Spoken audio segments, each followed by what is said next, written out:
Hello everyone, welcome back to Durbanites FPL. It is time for Game Week 3 review and Game Week 4 preview. So freshly back from the international break, let's have a look at what the table looks like today. So starting off with the top half, Fathi beating herself and trading places first to fourth. Fathi FC is now in the lead with 192 points, 8 ahead of Alu Boys FC. Some really critical wildcards and free hits played in this week, helping people jump up the table. First half still looks good. We've got the first champion there, still there in at sixth place, but a lot of teams in between as well, and some really good challenges along the way.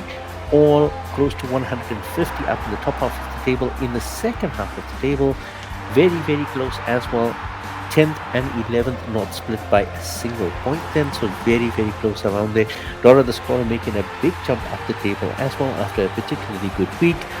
And then you see all going down there, the current champ sitting in 16th place, a slow start to the season, and Zaru still fighting it out there with herself at the bottom. Let's look at what happens when we look at player selection. Surprise, surprise, only one player is now selected by majority of the managers. That is Mo Salah hanging on by a thin thread, just 55% of the managers having him. All other players are at 50% or below, so only Mo Salah there as a staple. And in the differentiators for Game Week 3, plenty of them. Mark Gahey, just fresh from not transferring to Liverpool, coming up with max points there. Just one person owning him. Maxence Lacroix, also from Crystal Palace defense, coming up there. Enzo Fernandez, fantastic showing from him in Game Week 3. Al-Haji Malik Diouf as well. 3 managers having him on their team. Jack Grealish owned by 4 or 5 managers, and so is Bruno Fernandes. All of them pulling up double figures in Game Week 3. Now, looking at the hits and misses, only hits this week, no misses to call out. Super strikers again, Fathi, Didi, myself, and Hassan picking up 20 plus points from the top line, and that's mostly due to Erling Haaland doing really well in the week and being captain. But then you've got on the defensive side, Fathi and Bruce coming up 20 points each, adding them the stone wall, and on the iron wall, siblings at it again, Didi picking up 30 plus, and Zahra again so strong in defense. I don't know how she does it season after season, but an iron wall for her to speak. Now we go into the best possible selection from the Durbanites setup. Roofs takes the number 1 jersey and puts Sanchez on the bench.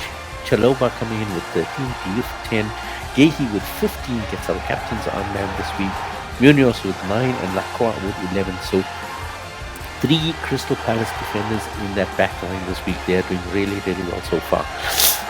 In the midfield, we've got Bruno Fernandes, Jack Grealish, and Enzo Fernandez, all of them pulling double figures. They put Omar Marmoush on the bench, and not too soon. He did get injured playing for Egypt, so he's out for Game Week 4. And Eliman Njay as well, sitting in on the bench as well. Up front, Xiao Pedro and Jared Bowen taking up the front line, 9 points each, 7.8, 7.7, putting Erling Haaland on the bench, not because he has less points, but because he is way too expensive. Looking at that lineup, guys, 131 points, excluding the bench boost. If you'd played your bench, 160 for that selection, at a total cost of 101. Always an issue when you're putting in Erling Haaland. That price goes through the roof.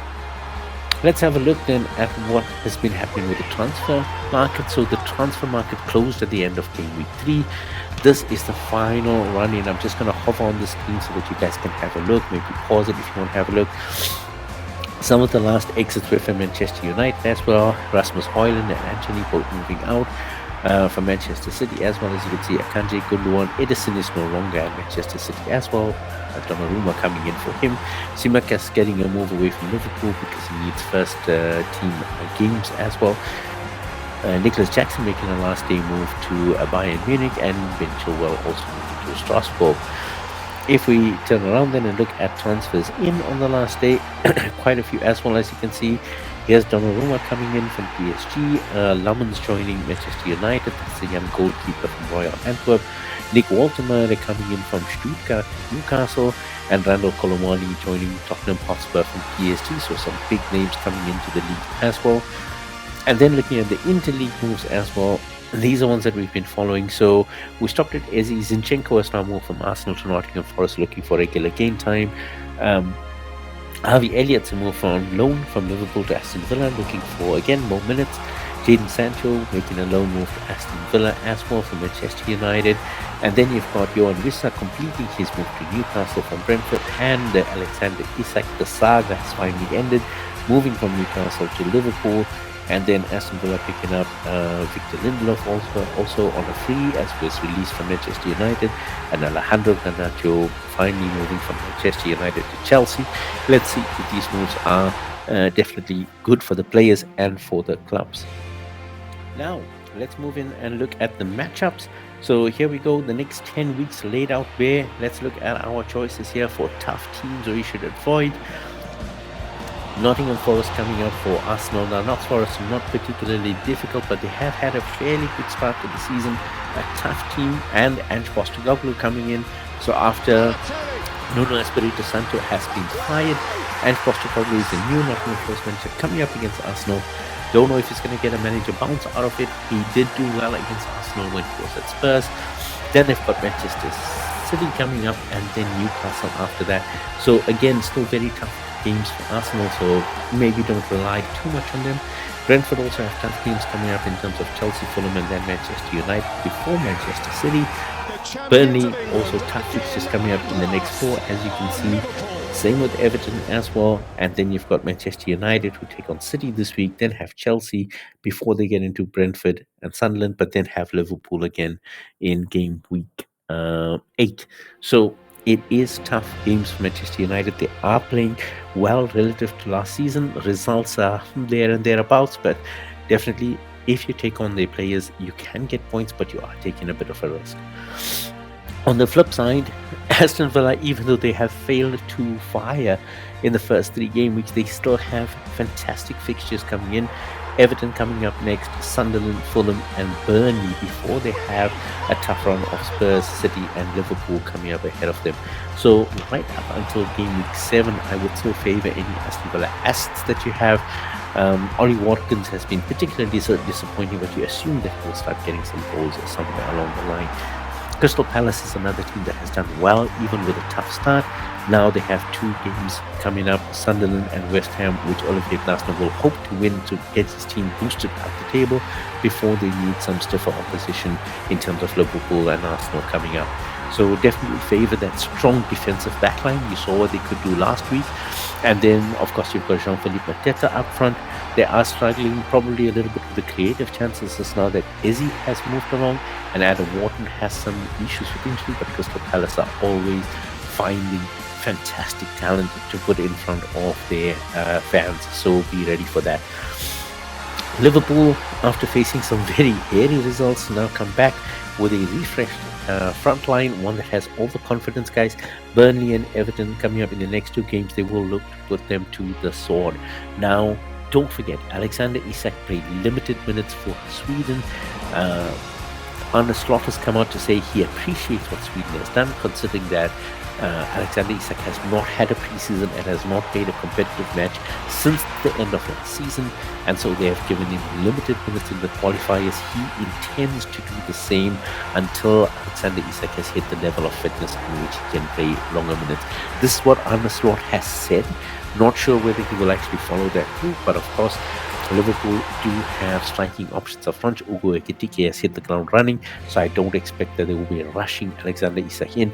If you were thinking of bringing him this week, just think twice about that. He might get minutes, he might score. I mean, it's great opposition to play against, but at the same time, Arne Slot has officially said that he will give you time to get fit before putting him into the game. Then you've got Newcastle United, again struggling with out strikers. They brought in Nick Waltemada, they brought in Johan Wissa. As fate would have it, Johan Wissa picked up a knock in the internationals. Even though he scored, he's now probably not eligible for this game week, which means Nick Waltemada could get himself a start this week as opposed to William Usula. So if you have an option for that, they're playing Wolves, who have been struggling so far this season and have quite a few good games coming up. And then the last team that we want to call it, Spurs, 4 green games in the next, 3 green fixtures in the next 4 for Spurs. So all winnable fixtures, a chance for them to go ahead, get wins against West Ham, Wolves, and Leeds, and then fight it out with Brighton. They are bolstered with a lot of their players coming back from injury. However, still no James Madison for them. Still no Dejan Kulusevski for them, but they do have Randall Colomani that's coming. They've got Xavi Simons that come in.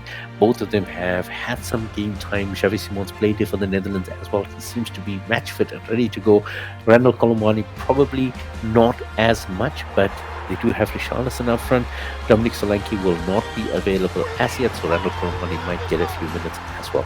So Spurs looking to really launch into it this season. Now, looking for our choices, as you can see in the back line, a lot of players still out.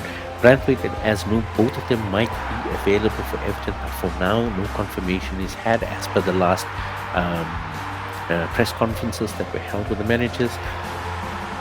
Guardiola is still out. Mikalenko is definitely doubtful. From United side, as well, Martinez is out. Ballard is doubtful. White and Saliba both are doubtful as well, even though they have been in training.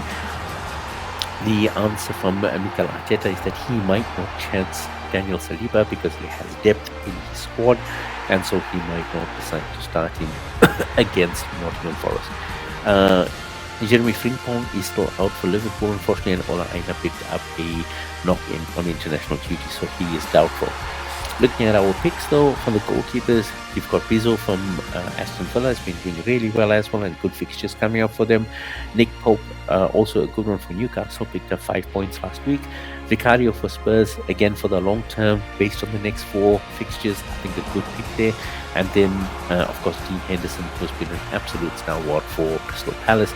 Good games coming up for them. Their defense has been phenomenal, so look at him having some good points as well. From the choices that we have, Pedro Porro for his attacking and defending capability from the Hotspur, and Nicky van de Ven specifically for DEFCON points. Our choices from Dortmund Hotspur. From Crystal Palace, of course, he has the treble there, Marquehi, Maxence Lacroix, and Daniel Munoz.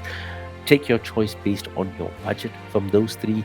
Dan Burn for Newcastle doing really well, as has Tino Livramento, both in attacking and defensive as well, and bonus points. From Chelsea, it's Kukure and Chaloba. Not sure whether they will have any issues with minutes because Chelsea is going to rotate as well. Maresca is a big fan of giving players minutes on the field, but both have been doing exceedingly well, so Chelsea want to stay in the hunt, and I think in the early days they might not rotate as much.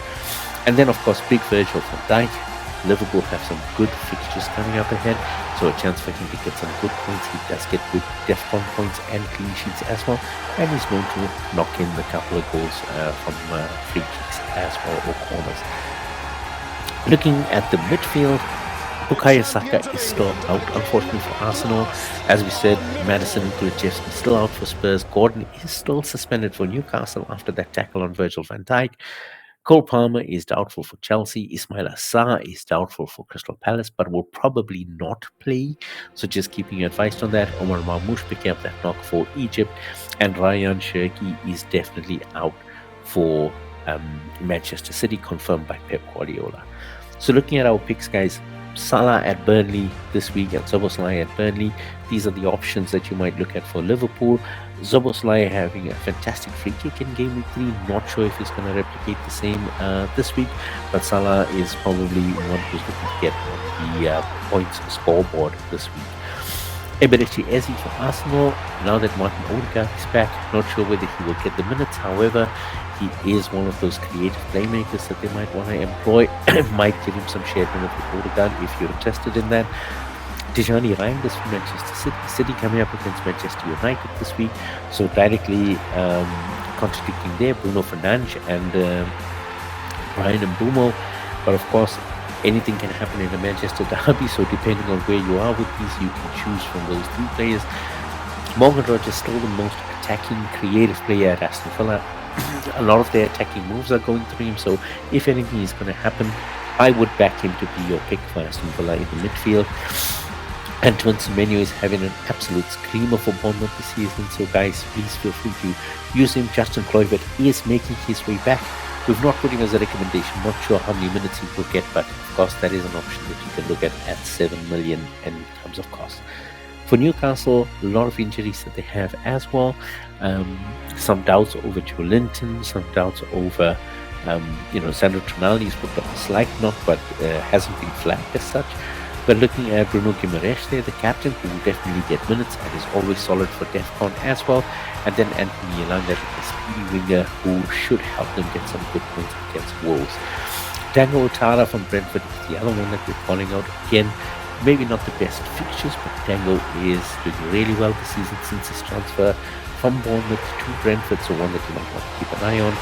From Spurs, Mohamed Kudus and Brennan Johnson are the two that we're looking at for that attacking wing flair. And then, of course, Ismail Asahi is doubtful, but obviously someone that we can keep an eye on. Looking at the forwards, Arsenal still struggling with Gabby Jesus and Kai Havertz out. However, they still have their number one striker, Victor Gyökeres, in there. Still a couple of tough weeks before I would start relying on Arsenal's attack. However, that's the news for you. Eddie Nketiah still out for Crystal Palace. Jorgenstrom Larsen still doubtful for Wolves. Liam Delap's picked up a knock. He might not be ready to start for Chelsea. So look at Mark Guiu probably getting some minutes as well.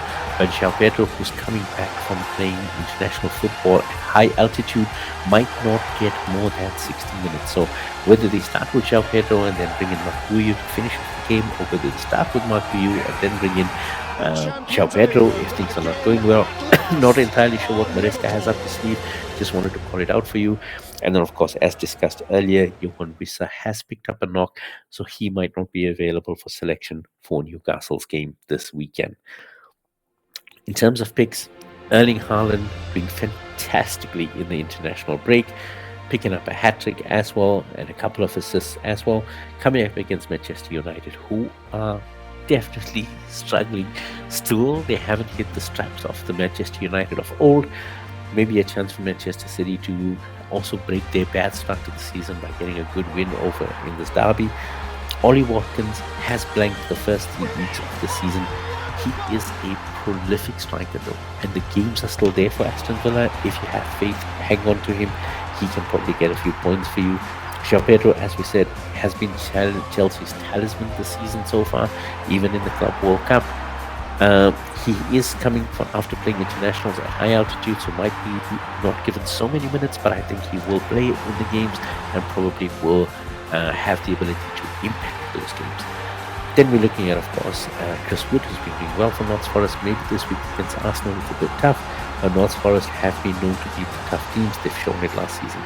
Ugo Ekitike for me is the call out for Liverpool with a few games coming up that are very winnable, and with Alexander Isak maybe not being at the right fitness for Arne Slot to throw him into it, I would think at least 50 to 60 minutes for Ugo Ekitike for now, and maybe in a couple of weeks we got to assess whether he will get the minutes that he's looking for. Nick Waltermurder should get a full game, or at least 60 minutes again for Newcastle against Wolves, looking to get a start in his Premier League account, and then probably being rested a little bit. He's coming back after a fantastic international break with Germany, where he had an assist in one of the games. Jean-Philippe Mateta, again, coming in. Crystal Palace have some good games coming up. Chances for him to score. He is on penalty duty as well now that Eberechi Eze is moved to Arsenal. So look at the possibility of him having quite a few chances to score and get points on the board. And from Spurs, of course, Randall Colomani is there, but with Dominic Solanke still out as per Thomas Frank, Richarlison probably is going to be the starting striker. Didn't have a particularly fantastic time with Brazil, but he is still capable of getting the goals, and Spurs do have a fantastic fixture list coming up ahead of them. So next 4 weeks he has a chance to pick up a lot of goals for his team. So I think that's where we're going to leave it for this week, guys. Welcome back from the international break. Premier League is back. Fantasy Premier League is back. Durbanites Premier League is back. Hopefully you guys are going to have a lot of fun. Don't forget to make your changes before noon Central African time as well on Saturday the 13th of September. So make sure that is done. And then good luck, and we'll follow up the games and catch you next week. So long for now.